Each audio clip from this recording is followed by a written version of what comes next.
So yan mga idol kabayan, at ito na nga yung ating egg omelette. Nilagay ko na sa luto. Ang ginamit natin dito ay hindi mantika kundi star margarine. Yan mga idol kabayan. Antayin lang natin siyang maluto-luto. At pag naluto na siya, ilalagay natin itong ating cheese sa ibabaw. Ayan, ilalagay natin dyan. Tsaka natin siya ibabalot mismo. Ayan o ha. Yan po yung cheese niya. Para maging egg omelette.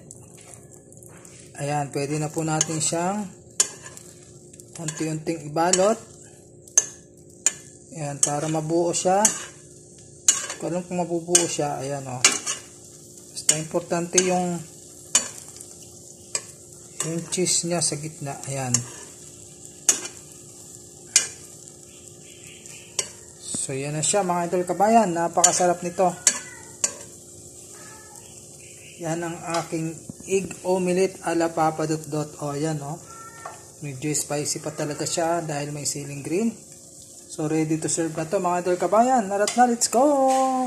Kain tayo!